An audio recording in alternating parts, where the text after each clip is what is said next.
اعلیٰ حضرت سرکار جو حضور پاک علیہ السلام کی بارگاہ میں تشریف لے گئے اور حضور کا آپ نے اپنے سر کی آنکھوں سے دیدار کیا.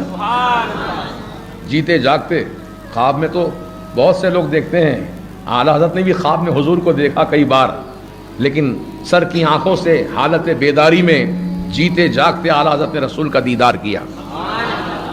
وہ کیسے وہ دیدار ہوا، کس عالم میں ہوا، اس کے کیا پس منظر ہے، بیک گراؤنڈ کیا ہے اس کا، وہ آپ کو مختصر طور پہ بتا دیتا ہوں، سن لیجئے. کہ اعلیٰ حضرت جب حج بیت اللہ کے لیے تشریف لے گئے تھے، ساتھ میں آپ کے بڑے شہزادے حامد رضا خان حجت الاسلام رضی اللہ تعالیٰ وہ ساتھ ہیں. جب وہاں پہنچے تو اچانک موسم کی تبدیلی ہوتی ہے، پانی کی تبدیلی ہوتی ہے، تو اعلیٰ حضرت کی طبیعت بہت ناساز ہو گئی، شدت کا بخار آ گیا. 105 ڈگری بخار تھا. 101 میں ٹائیں ٹائیں فیش ہو جاتے ہیں، 105 ڈگری کس کو بولتے بھائی؟ یہ اعلیٰ حضرت کا عشق رسول، عشق الہی ہے. اتنی بخار کی شدت میں بھی نہ کعبے کا طواف رک رہا ہے، نہ نماز رک رہی ہے، سب کام وقت پہ انجام پا رہے ہیں. اسی عرصے میں مکہ شریف میں رہنے والے جو علماء کرام تھے، مفتیان نظام تھے، جس میں چاروں مسالک کے امام تھے، حنفی، شافعی، حنبلی، مالکی، یہ سب کے ائمہ کرام تھے وہاں پر. تو ان کے پاس کسی نے ایک سوال نامہ لکھ کے بھیجا عربی زبان میں کہ رسول پاک، یہ تو میں کہہ رہا ہوں رسول پاک، وہ تو بیہودہ نجدی تھے، وہ تو نبی کو علم غیب ہے یا نہیں؟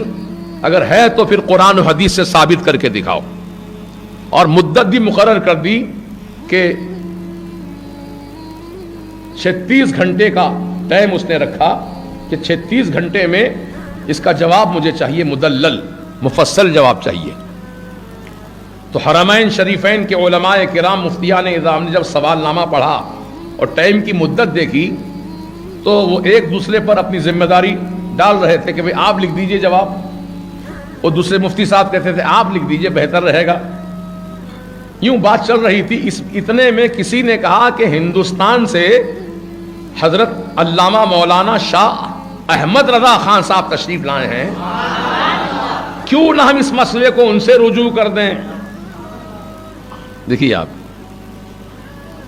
تو کہا کہ ٹھیک ہے، ان سے ملاقات کی جائے، ان کو بتایا جائے تفصیل ساری، کتنے دیر میں ہم کو اس کا جواب چاہیے. اعلیٰ حضرت کا بخار ہے اس وقت، 105 ڈگری بخار ہے، اور یہ علماء سے ملاقات ہوئی، مفتیوں سے، تو انہوں نے بتا دیا کہ جواب ہم کو تحریری طور پہ چاہیے، قرآن و حدیث سے مدلل. تو اعلیٰ حضرت نے قبول فرما لیا. بعون اللہ الملک الوہاب، یہ فقیر عبید مصطفیٰ انشاءاللہ جواب لکھ دے گا.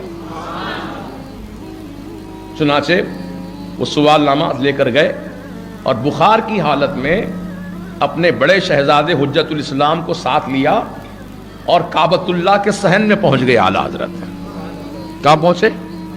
کعبۃ اللہ کے صحن میں، جو مطاف کہتے ہیں، طواف کرنے کی جگہ، وہاں بیٹھ گئے. دروازہ کعبۃ اللہ شریف کا سامنے، وہ دروازے کے سامنے ہٹ کر ذرا دور بیٹھ گئے اور اپنے شہزادے حجت الاسلام سے اعلیٰ حضرت فرماتے تھے کہ لکھو حامد رضا، قرآن کی آیت لکھو، اس کا حوالہ لکھو، کون سے پارے کی آیت ہے، کون سا رکوع ہے، کون سی آیت نمبر ہے، اس کی تفسیر لکھو. تفسیر کی کتابیں، حالانکہ ساتھ میں کوئی لائبریری لے کر نہیں گئے تھے آپ، نہ پہلے سے کوئی معلوم تھا کہ ہاں مجھ کو ایسا مناظرہ کرنا پڑے گا تحریری طور پر، ورنہ آدمی تیاری کر کے جاتا ہے. اچانک مسئلہ سامنے آیا تو اعلیٰ حضرت اچانک بیٹھ کر جواب لکھوا رہے ہیں. تو 5 ڈگری بخار کی حالت میں 500 پیجز پر، 500 صفحات پر عربی زبان میں کتاب لکھوائی. مدت 8 گھنٹے میں،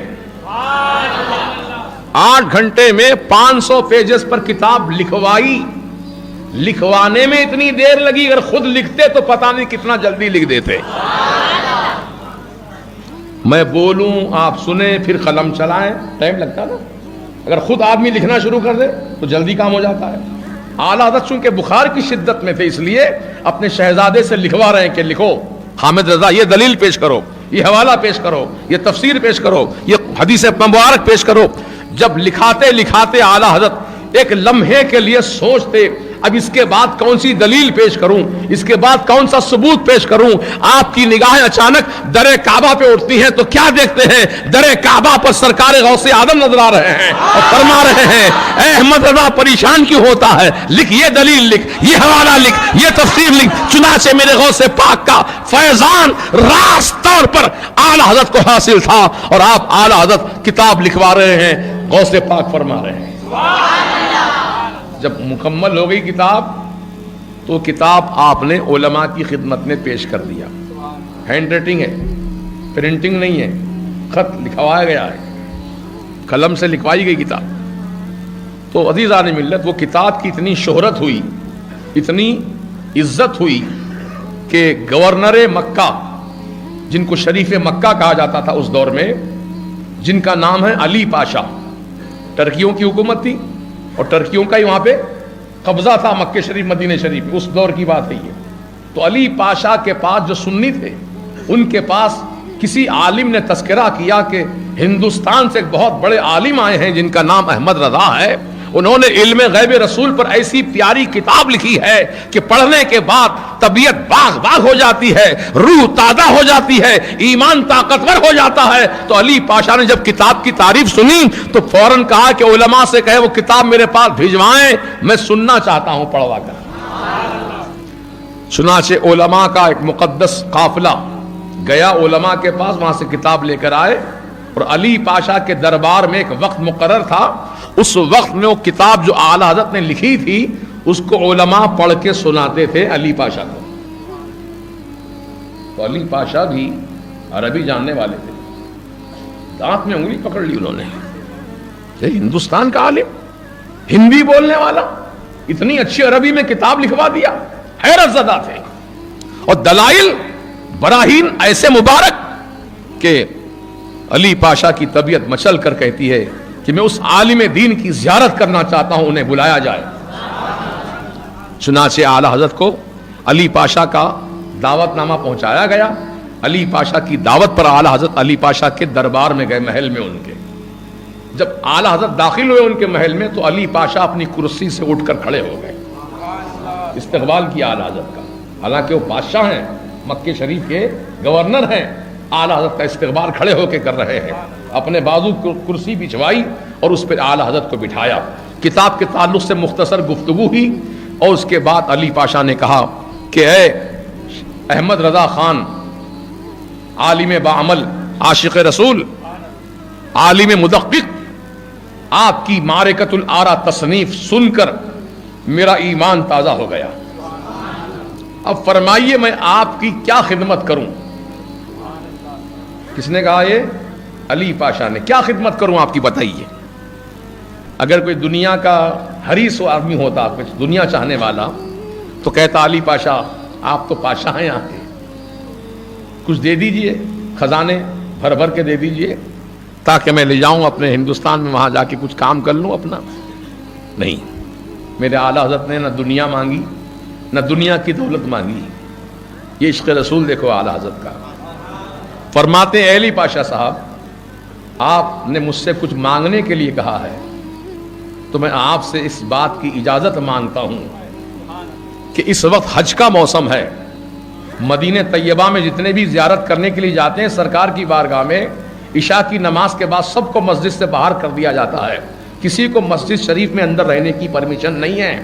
آپ مجھے پرمیشن لکھ کر دیجئے، اجازت نامہ لکھ کر دیجئے کہ ایک رات میں تنہا اپنے آقا کی بارگاہ میں گزارنا چاہتا ہوں.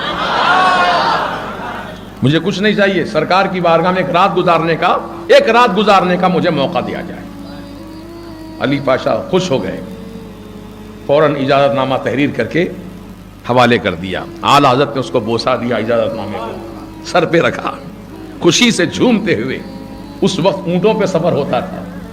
اعلیٰ حضرت بخار کی شدت میں اونٹ پہ سوار ہیں، شدت کی گرمی ہے، سفر کرتے کرتے کرتے کرتے 8 دن میں مکہ شریف سے مدینہ شریف پہنچے. راستے میں کہیں کہیں قیام ہوا آپ کا طبیعت کی وجہ سے. وہ چلتے چلتے 8 دن کی مدت میں مدینہ پاک پہنچے. اور جب وہ حسین منظر آیا کہ مدینہ پاک میں سرکار دو عالم شہنشاہ کون و مکان علیہ السلام کی بارگاہ میں اعلیٰ حضرت کی حاضری ہو رہی ہے. آنکھوں سے آنسو جاری و ساری ہیں, حضور کی محبت میں دل تڑپ رہا ہے. جب عشاء کی نماز ہو چکی, سب کو باہر کر دیا گیا, دروازے بند, کھڑکیاں بند. اب رسول کی بارگاہ ہے اور اعلیٰ حضرت کی ذات ہے, کوئی نہیں ہے وہاں, اعلیٰ حضرت سرکار ہے. آقا کی بارگاہ میں عرض کرتے ہیں, یا رسول اللہ, احمد رضا کو آپ نے خواب میں کئی مرتبہ دیدار عطا کیا, یہ آپ کا کرم ہے سرکار, لیکن آج احمد رضا ایک تمنا لے کر آیا ہے آپ کی بارگاہ میں. میں خواب میں نہیں, حالت بیداری میں آپ کا جلوہ دیکھنا چاہتا ہوں. سرکار کرم کر دیجئے, اپنا جلوہ دکھا دیجئے. زار و قطار روتے رہے, اور یہ غزل اسی وقت لکھ کر آپ نے سنائی حضور کو. وہ سوئے لالا زار پھرتے ہیں, اے بہار تیرے دن پھرتے ہیں. یہ غزل نعتیہ غزل لکھ کر کے اعلیٰ حضرت نے حضور کی بارگاہ میں پڑھی, سنایا سرکار کو. بس وہ مقبولیت کا وقت تھا, آپ کا معروضہ قبول ہو گیا. رسول آدم علیہ السلام نے اپنا جلوہ سر تا پا دکھایا, سر سے لے کے پاؤں تک اتنا چہرہ ہی نہیں دکھایا, پورا بدن پاک حضور کا. اعلیٰ حضرت نے اپنے سر کی آنکھوں سے دیکھا, اللہ اکبر, اور پکار اٹھے. کیا پکار اٹھے کہ اللہ کی سر تابہ قدم شان ہے. یہ کب کہا جاتا ہے؟ جب کوئی چیز سامنے ہو. یہ مسجد شہزادی بیگم, یہ وہ نہیں بولیں گے, وہ مسجد شہزادی بیگم نہیں, یہ مسجد یہاں موجود ہیں. آپ کہیں گے یہ, اور جو غائب ہوتے ہیں, نگاہوں سے دور ہوتے ہیں, ان کو کہتے ہیں وہ. تو اعلیٰ حضرت کا شعر سمجھو, اللہ کی سرتاب قدم شان ہے یہ. رسول کا جلوہ دیکھ رہے سر سے پاؤں تک, فرما رہے اللہ کی سرتاب قدم شان ہے یہ. انسان نہیں انسان, وہ انسان ہے یہ. قرآن تو ایمان بتاتا ہے انہیں, اور ایمان یہ کہتا ہے میری جان ہے یہ.